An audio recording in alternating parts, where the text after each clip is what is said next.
Imam, assalamu alaikum. Alaykum as-salam wa rahmatullah. We've had some incredible conversations on some of the most powerful and effective arguments for God. And I noticed something in those conversations, each of them is powerful, each of them is effective, but there was something about a few of the arguments that were different than the last one we covered. We talked about the cosmological argument and the teleological argument, and these are really, they're based on empirical evidence and empirical knowledge. Mm-hmm. But then there was the ontological argument.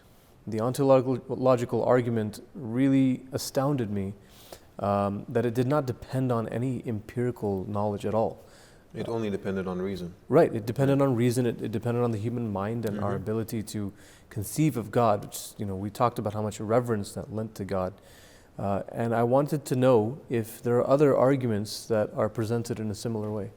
Right, yeah. So the teleological and the cosmological arguments are empirical arguments, meaning that they make a case for God using, observations from the natural world, from the physical world. The ontological argument, disposes of empiricism completely and makes a case for God using logic and reasoning alone, nothing else. And that's why we said that this would actually make it one of the most robust arguments if it stands. Right. There is another category of arguments that was neither empirical nor based on reason.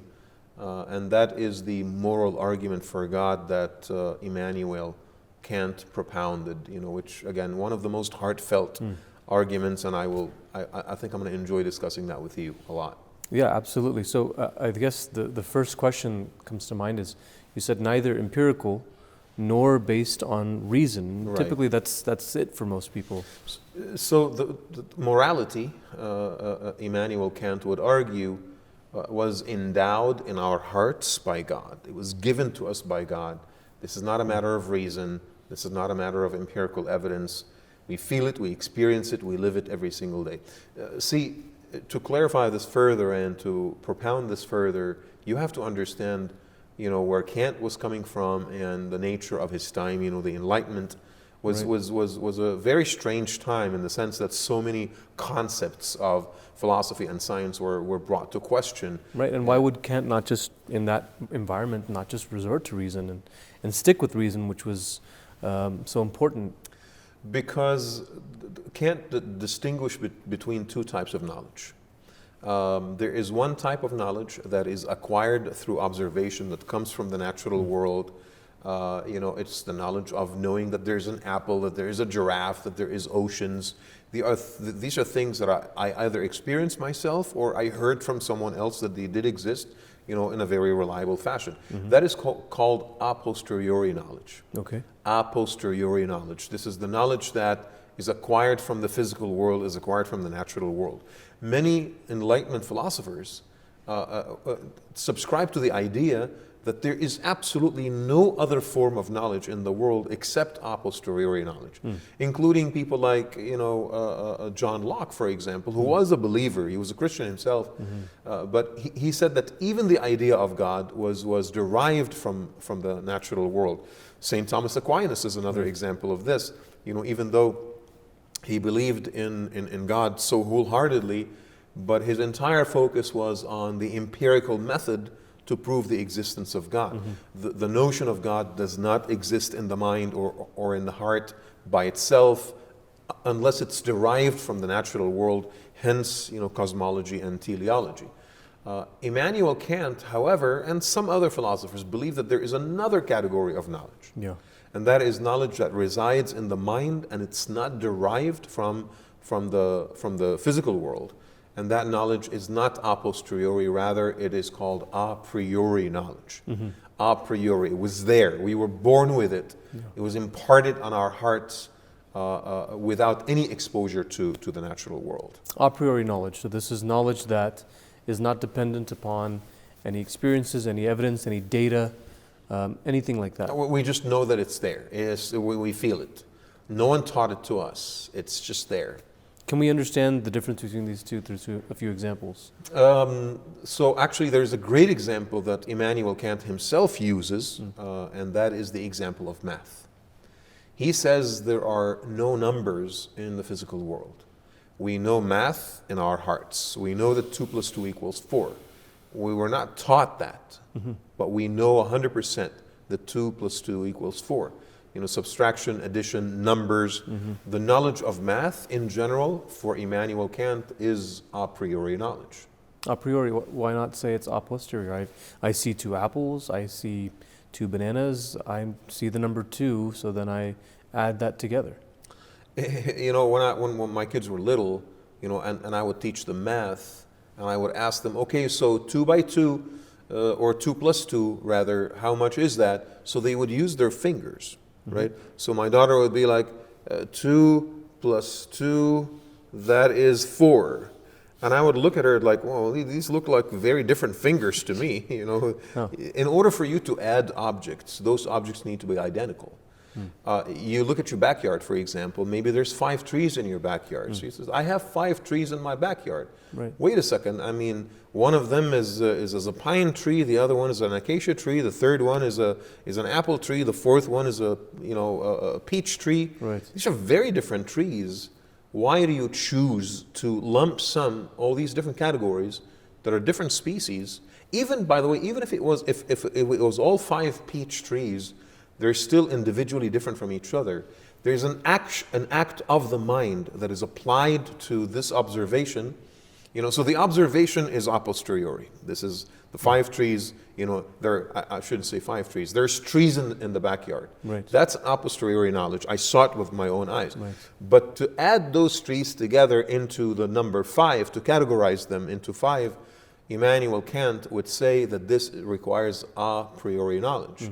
You know, this is an action of the mind. You know, Yeah. I did this, not the natural world. And if you say, I will add those 5 trees to the other trees in my neighbor's backyard, so that'll give me the total of 8 trees, the number 8 does not exist in the natural world because there isn't 2 things that are identical in the natural world. Right. How did we reach that conclusion that we can lump sum those objects together and come up with these numbers?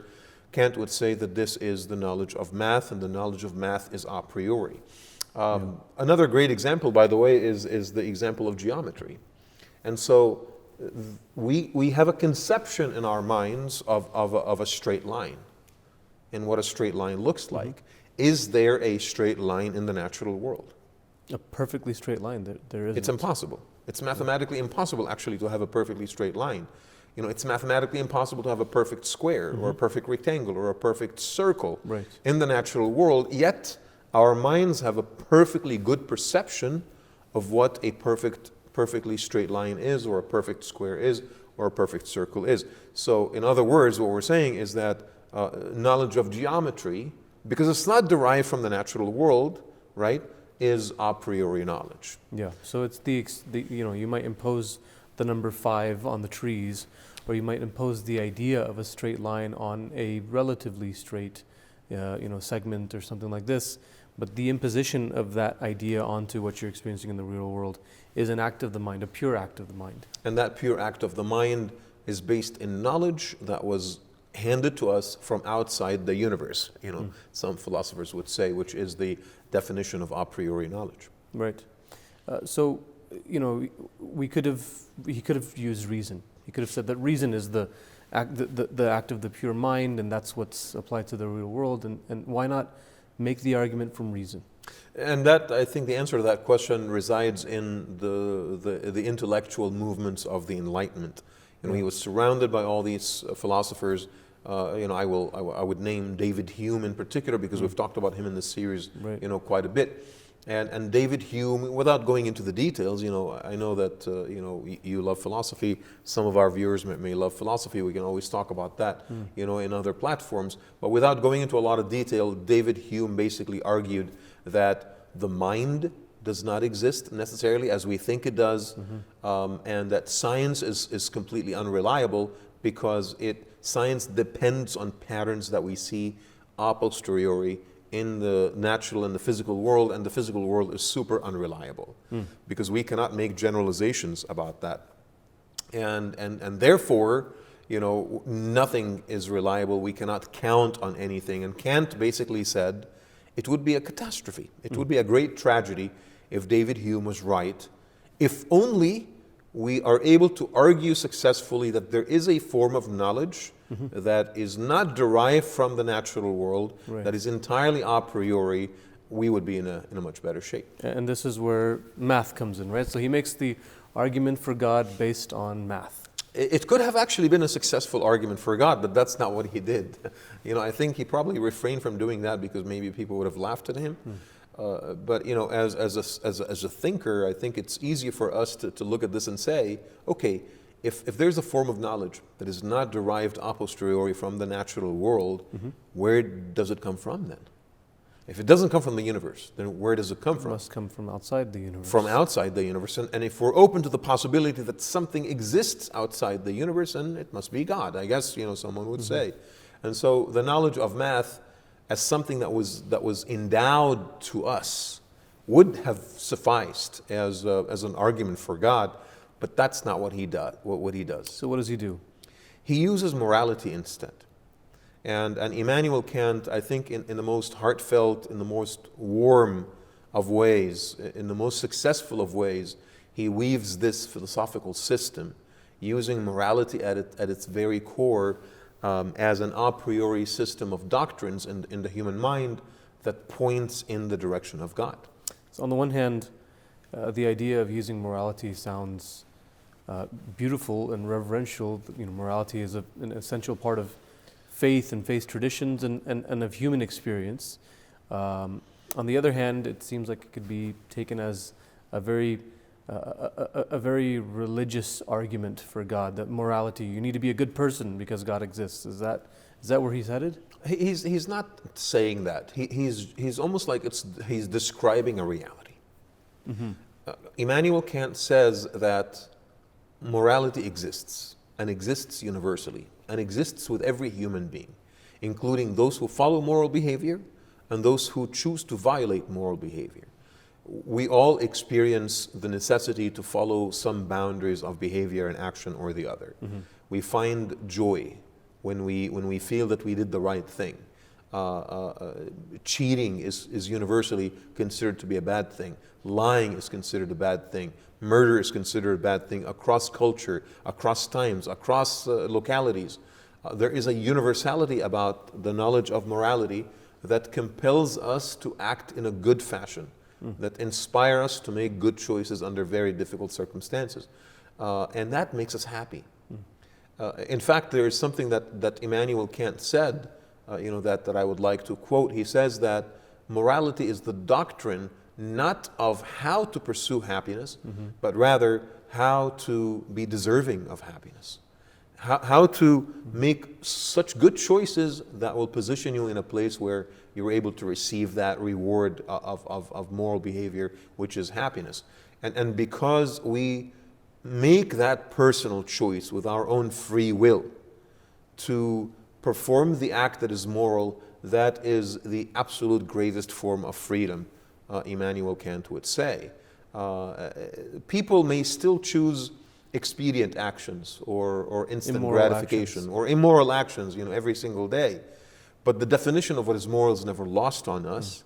There is often a feeling of remorse or a feeling of guilt. We will be criticized by others. Why did you do this when you were supposed to do that?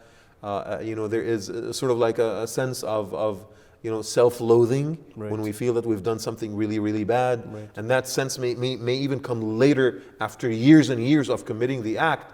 All of this, Immanuel Kant would say, point us in the direction of morality as a priori knowledge that we all follow, that we all revere, that we all respect, even in the moment when we are violating those moral boundaries.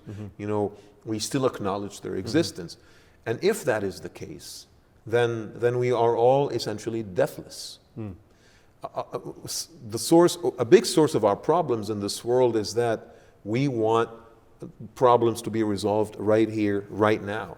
We want to see justice being served. We want to see child molesters going to jail. We want to see tyrants falling down. But the doctrine of morality, as Immanuel Kant presents it to us, makes it look like, you know what, it's okay. Even if the field is not leveled in this world, you know, in the afterlife it'll be leveled. Even if we feel that the prudence of the serpent defeated the gentleness of the dove, it's fine. Yeah. You know, not every criminal will be brought to justice. Not every bad action will be punished. Not every good action will be rewarded. But that is the infinite nature of morality, right? If not in this world, then in the afterlife, and that is fine. And so this idea kind of goes back to the quote you shared from Kant, that it is not the doctrine by which we achieve happiness, but the doctrine by which we are deserving of happiness, wherever that happiness comes. Whether the moral actions are fulfilled here or at some later time, the fact that there is this morality points us in the direction of God. And then the fact that I know it's good in and of itself, innately, and the fact that I choose personally to follow it, that will make things good. Even if justice is not served in this life, I still feel that I did the right thing, and that makes me feel liberated, and that makes me feel in control, and that makes me feel that I have done this good on my own cognizance, driven by absolutely nothing else. Just a thought here that even if different places might have different ideas of certain things being moral or not in various contexts, the idea of deserving happiness, acting in a way that would eventually deserve happiness, can be applied universally. And this would be much better than, you know, sort of like us expecting the world to give us happiness, right? You know, what are we doing to be deserving of that happiness, to be worthy of that happiness? That would be a much better undertaking that is worthy of our attention than just waiting for handovers, basically, from a world that will always disappoint us. So can we then just lay it out in a clear format? How does the existence of morality or objective morality lead us to God, just in specific terms? Well, I mean, you know, think about it. You know, at first, there is the mere existence of a priori knowledge. And as we said earlier with math, if that knowledge is not derived from the natural world, then we have to ask ourselves, where does it come from? You know, if morality was not given to us by the world, then morality must be given to us by something or someone outside of that universe. And, you know, people of faith would say that source is God. So that is a really important notion, you know, about morality. The other notion, you know, where this leads us to God is this. Kant would say every system of rules, every system of laws, every system of boundaries points in the direction of an authority that came up with those boundaries. So you ask yourself, you know, let's say that you're walking to your house, you know, from the mosque at 11 p.m. at night, and then you see this satchel on the side of the road filled with cash. So you take it home, and then you look at it. There's like, you know, $1.5 million in there. And then you try to go to sleep, thinking that, you know, I'm just going to keep this money. You know, I'll just buy a nice house. And you wake up in the morning, and there's this feeling in your heart that eats you alive. You know, this is not my money. I can't use this. You can be an atheist and act like this, right? You don't even have to be a man of faith. I didn't deserve this money. I did not work for it.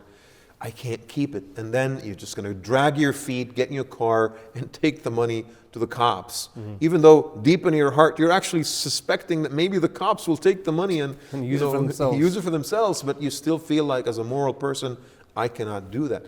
What compels us to act like this? What pushes us in the direction of, this is not a good idea, I can't do it, even if there's no consequence? Even if there's no police involved or nothing, you can completely and utterly get away with it. We still choose not to cheat. We still choose not to lie. So Immanuel Kant would say our observance of a system of rules points in the direction of an authority that created those rules in the first place. Whether or not we acknowledge the existence of that authority, we've never seen any set of rules without an authority that created those rules.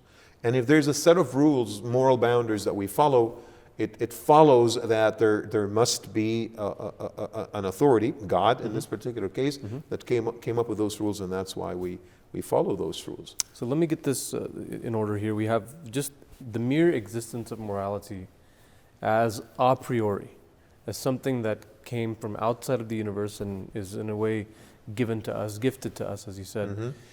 This points us to the existence of God. And Right. and then number two, you said that there's a system of rules. If we boil morality down to this simple understanding, a system of rules, and the existence of that system of rules tells us, it indicates to us that there is a rule maker, that these rules must be derived from a source. Right. Yeah. And I will throw something else here, which is not from Kant, but it comes from our dear friend St. Thomas Aquinas, who basically talked about the gradation of moral behavior, or the gradation of moral action.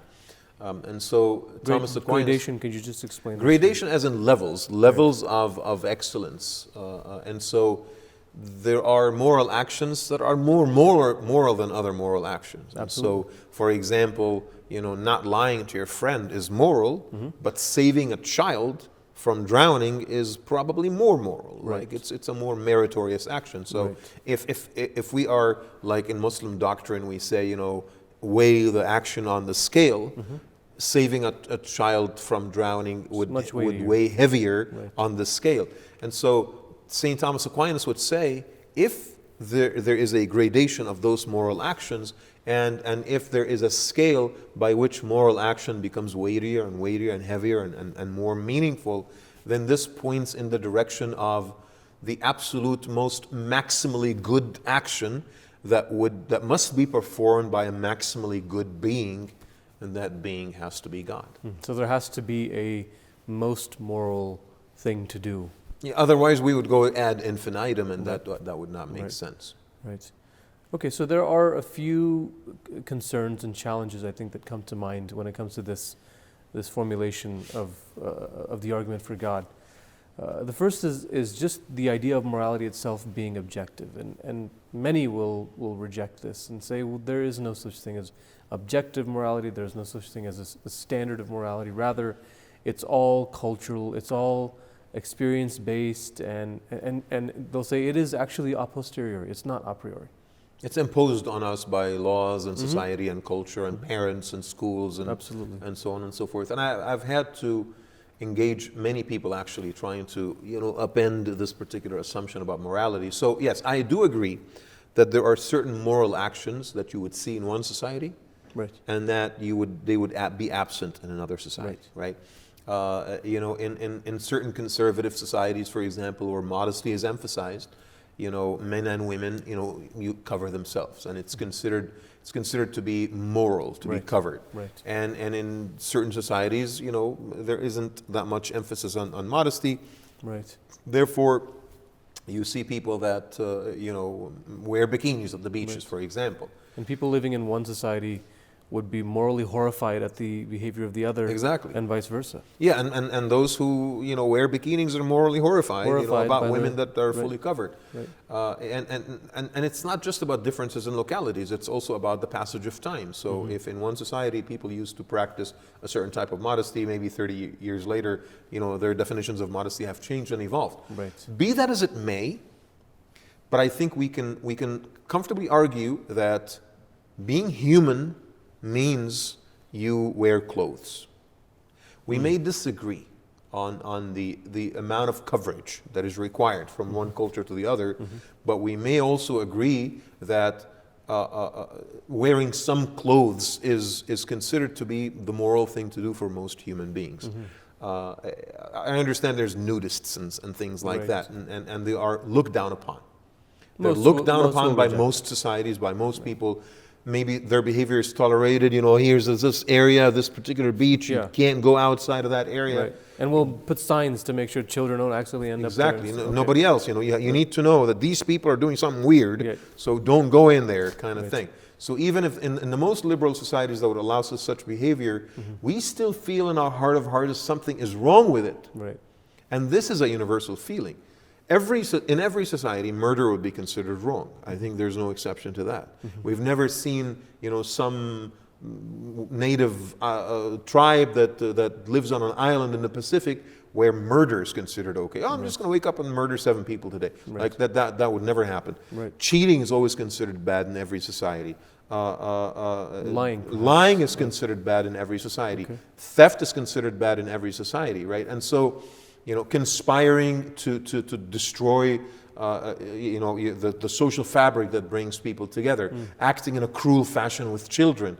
Treachery. Treachery, disrespecting elders. I mean, all of that, I think, would be considered across the board part of moral behavior. And so I keep asking myself, going back to the native tribe example in the middle of the ocean, do you need to have been exposed to the internet and, Western civilization, Islamic civilization, Chinese civilization in order to decide that waking up in the morning and murdering your neighbor is a bad thing? No.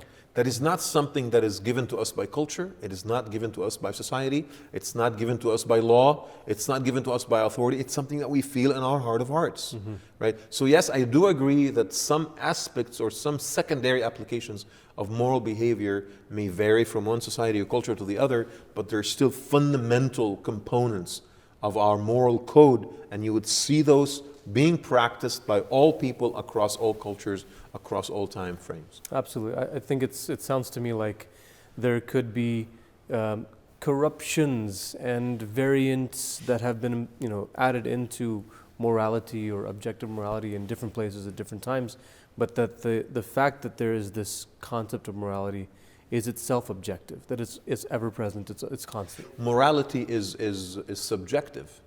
I would respond and say to them, immorality is subjective, not morality. Morality is objective, and people choose to erode their moral code for expediency. I want convenience. I want desire.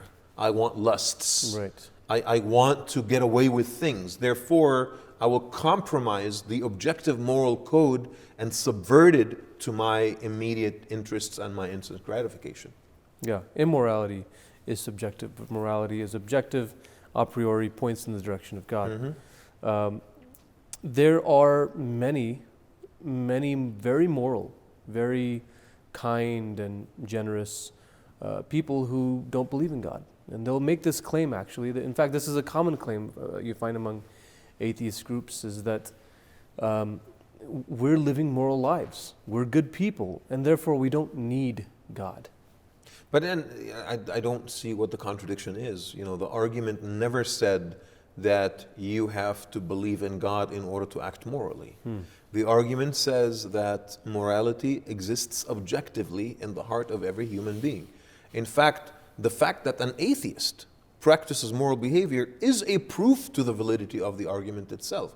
Exactly, that's what I just said. Yeah. Even you as an atheist, you don't believe in God, but you still find yourself compelled to follow this moral code. And so if the question is, can moral behavior exist in someone's action without that person believing in God?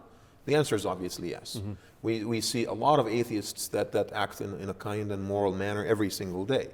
But if the question is, can objective morality exist in the world without the existence of God? The answer is obviously because we'd ask, okay, where does it come from then? If it doesn't come a posteriori from the universe, then where does it come from? The mere existence of objective morality, and we've addressed before the contention against objective morality.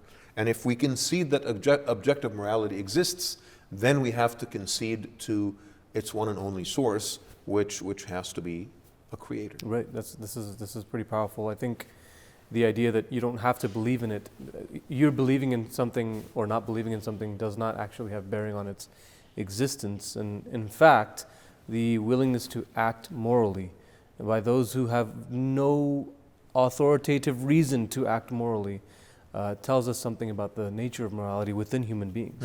Yeah, I couldn't have put that better. But perhaps someone will respond and say, well, it's a part of the human experience, it's a part of human beings because of the origins of human beings and the role that the development of morality played in the evolutionary process, that human beings evolved morality as one of the survival tactics.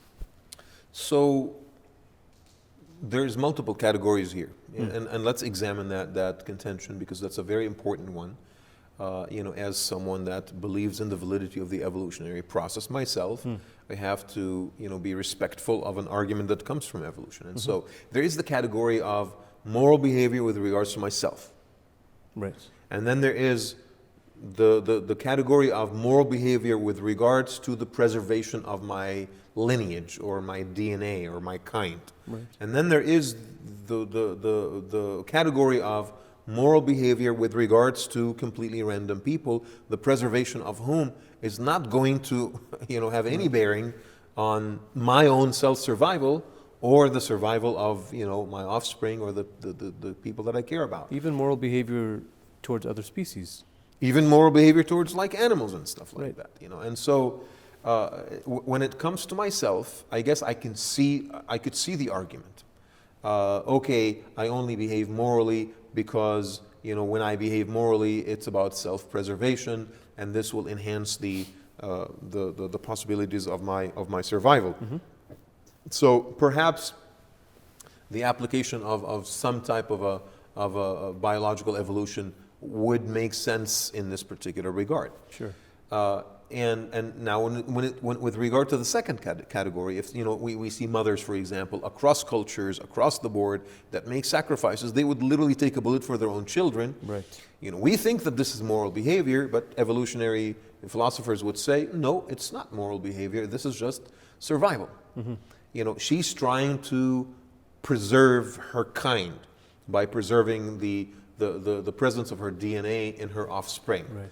It's still a bit of a stretch, because I think my survival matters more than the survival of my offspring, because if I survived, I will always have an opportunity to produce offspring, and if I didn't survive, there's no more offspring. The kids didn't hear any of that, by the way. Well, they did not. They will eventually.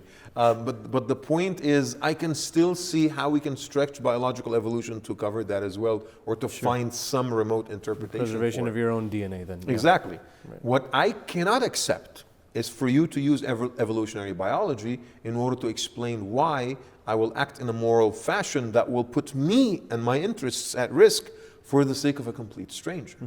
So I am walking, you were walking to your house, you found that satchel of money, Yeah. right? A couple of streets down the road, What a night, by the way. it was a weird night. Yeah. You What else happened? found this guy in a back alley being mugged Okay. by these two criminals who are, they're pointing their guns at you. Give me all your money, right? And so you put the satchel aside because you don't want the bad guys to take the That's right. satchel. You got to preserve the satchel. Preserve the satchel. And then you walk up to this, and there is this voice in your head. I can't just leave this guy alone. They might kill him. Right. I got to do something about it. So you approach these two people to scare them off. Hey, leave him alone. Yeah. And then that person shoots you. God forbid. And then you end up losing your life and losing your continuity and definitely squandering your DNA completely for the sake of preserving the life of a complete stranger. Right. How can this be explained by evolutionary biology? This for me would not make any sense. The only explanation to this is that you decided at that moment that trying to save someone else's life, regardless of who that person is, even if it's a complete stranger, is a good action, a good moral action in and of itself. And in that moment, even risk was acceptable to you. Right. Because there is that voice in your head that morality is good in and of itself. So you use your own agency. Somebody else will consider you foolish. Someone else will think you're a hero, right? But at that moment, you made a choice to follow this compelling idea in your mind. How do we explain that with evolutionary biology? Perhaps it's morality came as a kind of luxury of the strong. Once they have survived, the survival of the fittest, and then those who have survived, they impose these rules, these moral ideas As a luxury? Yeah, right. I mean, society does that, to a certain extent. We don't act like animals. We try to take care of the weak among us. People with autism, people with special needs, people with disability, and so forth. And perhaps an argument can be made that, from the perspective of evolutionary biology, that people like this, they basically hold no biological value, to society if we're talking mere preservation and so forth. Right. But we still take care of them and we still honor them. And so, I guess your argument is, after the powerful has achieved its power, Right. Now it's a luxury basically for us to take care of the weak. But I will still ask you, What is the value of taking care of the weak? Why do you think that it's a good thing to take care of the weak? You are an atheist, evolutionary biologist, and survival of the fittest. You've already won. Why do you even care? There's still something inside compelling you to act morally. Exactly. There is still something genuinely good about that action that makes you feel like, you know what, I think I'll feel a lot better if I did this. Yeah. And people will say things like, oh, I just want to be grateful to the universe. It seems kind of a fluffy statement. It's just a statement that just avoids being Right. great, saying I'm grateful to the Creator, Right. But it's okay. Okay, so here's another challenge, I think, with the idea of morality as the evidence for God. It's either that God chooses something and thereby it becomes moral, or that something is moral and that's why God chose it. Right? These rules, these expectations, this objective morality. So which of the two is it? And wouldn't either of them lead to problems? If God chooses and by His choice those things become moral, then morality is actually arbitrary. It's just whatever God chose. Merely determined by whatever God chose. Exactly. He could have chose something completely opposite. Yeah, he could of have what he chose. chosen murder. He could have chosen murder, and that murder would Right. have become moral. Right. Lying or cheating. And it's quite possible to conceive of a universe in which He chooses these other things which are today considered immoral. It's not conceivable, but I will address that in a second. So let's say that he chose this, other things. So He chose these sets of rules. This is what's moral, so that makes it arbitrary. Or if He does the opposite, then it means that there is something that is that those concepts held moral value independent of God. Right. Which would still make it weird. Right. And I know that this is an age-old dilemma. People talk about this, a lot, and they kind of put you in the corner. Well, if it became moral because God chose it, then it's arbitrary. Then morality is arbitrary.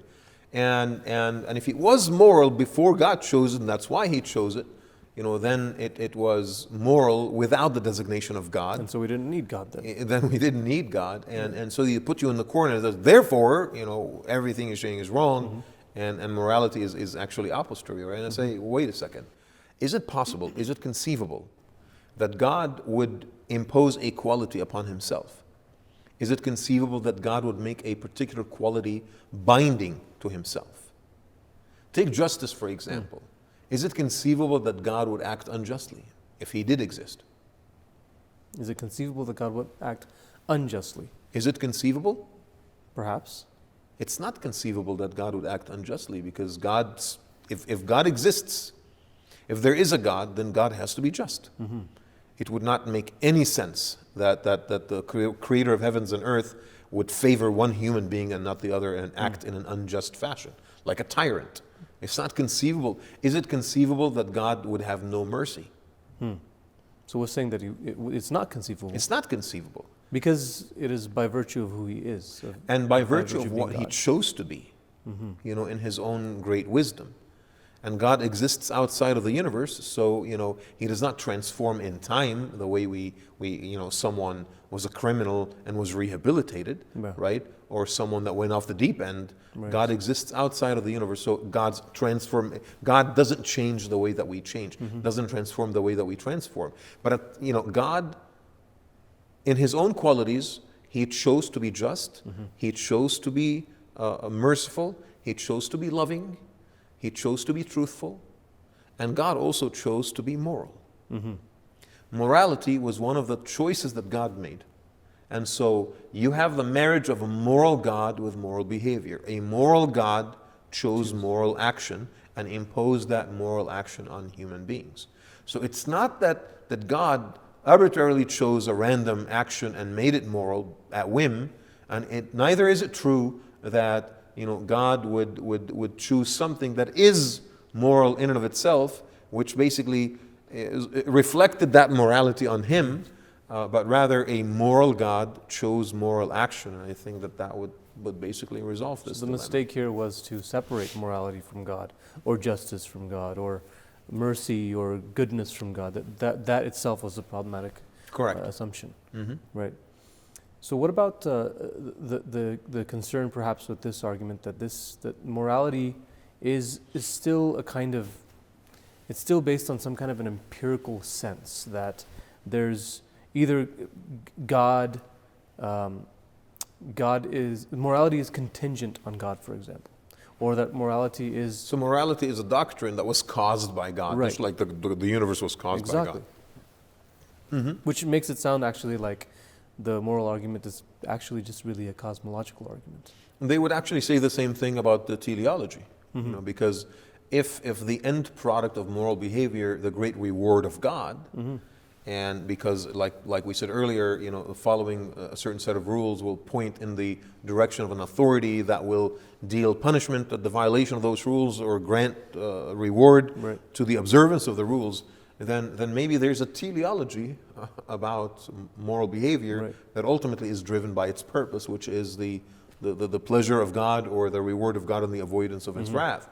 And so some philosophers would actually question whether or not morality is really an a priori argument. Maybe it's just an a posteriori, sort of empirical argument in disguise. And Immanuel Kant himself responded to that, and he said, hey, I'm not saying that we act in a moral fashion because God caused morality. Maybe he did.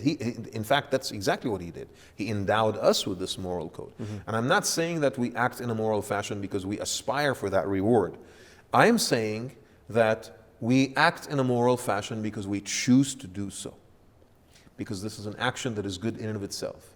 And neither the fact that it came from God, nor the fact that it leads to God's pleasure and reward in the end should have any bearing on us choosing to follow this particular course, because this particular course is good, moral, beautiful behavior in and of itself, and that is the freedom of our agency. Yeah, in that case, it kind of goes back to one of the earlier points, but in that sense, the atheist becomes an evidence for God, because he doesn't believe that it came from God, but he still chooses to act in that way. Doesn't believe that it will lead him to any, eternal good state, but still chooses to act in that way. And so Kant's point is that it is this decision to act morally, because this is what's within us, what's innate to us, that makes it an evidence for God, and makes it a priori, and therefore from God. That is a great point. Definitely, I always actually say this, that in their attempt to shoot down the moral argument, many atheists end up, if they choose to follow moral behavior, which they often brag about, they would actually become the greatest evidence to the validity of the moral argument. And that's a total mic drop right there. That is absolutely incredible. Again, Imam, another wonderful conversation. Thank you for this thorough explanation.